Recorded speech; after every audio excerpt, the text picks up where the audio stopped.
Lors de sa venue à Valloires le 19 avril 2007, Philippe Candeloro est venu quelques instants devant la caméra des reporters de la fibre mauriennaise. Bonjour à vous tous, en tout cas, avec ce superbe soleil de Maurienne.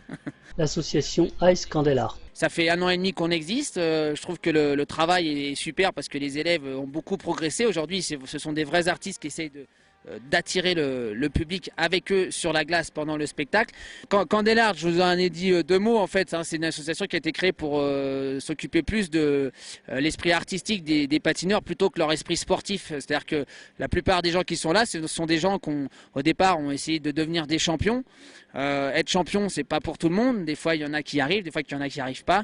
Il faut passer ce cap du double axel, qui est un cap très difficile dans le patinage. Et quand on n'y arrive pas, qu'est-ce qu'on fait? Et souvent, les entraîneurs qui font du haut niveau disent bon bah, je suis désolé, ça fait 10 ans que vous patinez, mais c'est pas pour vous. Le sport de compétition, c'est pas pour vous. Donc, au lieu que ces gens-là arrêtent de patiner, nous aujourd'hui, on leur ouvre la porte pour qu'ils deviennent des artistes complets. Et justement, on essaie maintenant de les faire chanter, de leur faire des acrobaties sur glace.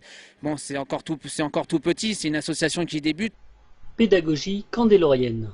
Aux jeunes, c'est vraiment il faut demander aux parents qu'est-ce qui existe exactement dans toute la panoplie qui tourne autour du patinage. Il y a le sport en compétition, il y a du hockey, il y a du curling, il y a plein de choses qui tournent autour du milieu de la glace.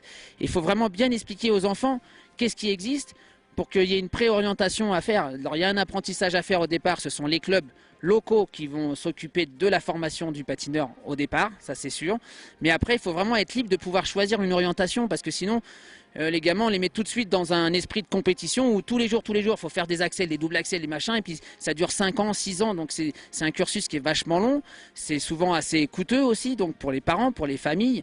Si après, par exemple ici à Valloires, si le gamin il a une bonne formation, après s'il veut faire du haut niveau, peut-être qu'il n'y a pas la cellule ici de haut niveau, donc il va falloir qu'il s'en aille de chez ses parents, qu'il aille dans un cursus peut-être à Grenoble, dans un truc qui est un petit peu plus dédié au haut niveau. C'est pas des choix faciles à faire, mais je trouve qu'aujourd'hui il faut expliquer aux enfants quel choix d'orientation on peut avoir plus tard dans ce sport, comme dans n'importe quel sport d'ailleurs. Il y a des enfants qui ne supportent pas 8 heures d'école par jour, alors que peut-être parmi ces enfants, il y a des gens qui ont des talents artistiques ou sportifs qu'on n'a pas du tout développés et que justement on a enfermés dans des carcans scolaires qui aujourd'hui, ces gamins, même avec 7 ou 8 ans d'études derrière le bac, ils n'ont pas de boulot. Alors peut-être qu'on a perdu des artistes qui auraient pu représenter la France à travers le monde. Comme moi, j'ai fait le choix d'arrêter les études en 3e. Alors c'est pas pour ça que je suis con, quoi. Enfin, je pense. Vous m'arrêtez si je me trompe. Hein. L'avenir du patinage. Notre sport n'évolue pas. C'est-à-dire qu'on a l'impression qu'on n'avance pas. Le matériel n'a pas du tout évolué. La glace, on est toujours sur une surface plane. Et on tourne en rond en séance publique, alors qu'on n'a pas cherché à faire des structures comme des skateparks ou de développer autre chose avec la glisse. On a un sport qui est fabuleux, mais je trouve qu'on n'évolue pas. Donc, vous l'expliquez comment ça? Parce qu'il y a peut-être l'esprit du patinage géré par des fédérations. Les fédérations sont peut-être assez trop conservatrices, ce qui fait que le sport n'évolue pas. Avec des gens qui veulent se protéger et qui veulent garder le petit pouvoir qu'ils ont pendant de nombreuses années, alors qu'ils pourraient simplement le garder pendant quelques années et après transférer ce pouvoir vers des jeunes qui ont un esprit peut-être un petit peu plus créatif, mais on a besoin des anciens aussi pour nous former. Vos fans vous regardent partir avec tristesse. Avec tristesse, je sais pas, c'est vrai que moi j'ai toujours dit 10 ans après Nagano, je mettrai un terme à ma carrière sportive et j'ai envie de terminer heureux ma carrière. J'ai pas envie de terminer aigri en me disant oh là là, j'ai dû arrêter ma carrière parce que soit j'étais trop vieux, soit je faisais plus de triple saut.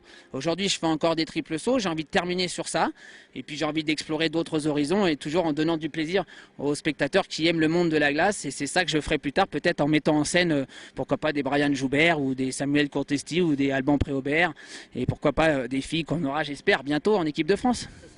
Donc c'est pour ça qu'avant de partir, je veux faire un spectacle, encore une fois, à travers toute la France. C'est pour ça que j'ai choisi de le faire avec Holiday on Ice parce qu'ils vont m'apporter des moyens pour faire un plus grand spectacle.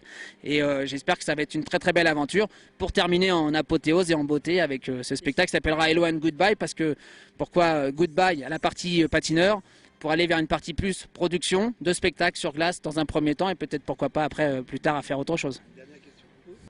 Elora et Andreas du club local Le Val-Patin.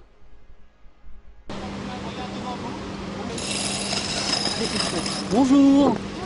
Comment tu t'appelles? Elora. C'est longtemps que tu patines? Oui. C'est qui t'a donné l'envie ou c'est quoi?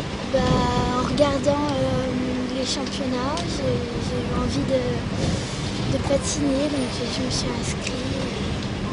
Très bien, merci beaucoup. Merci. Bonsoir, Bonsoir, comment tu t'appelles? Andreas. Andreas, et toi ça te fait quoi d'avoir mis la tenue de Philippe Candeloro? Bah, un peu drôle. Ça fait longtemps que tu patines? Ouais.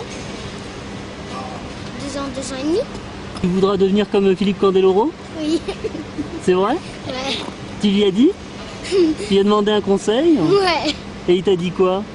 Évite de tomber dans l'eau avant de partir. D'accord. Ah ouais, c'est un bon conseil quand même. Mais quand même, je suis tombée. Tombé. Fait exprès. Bon bah sois fort et bon courage, merci. Merci. Au revoir. Au revoir.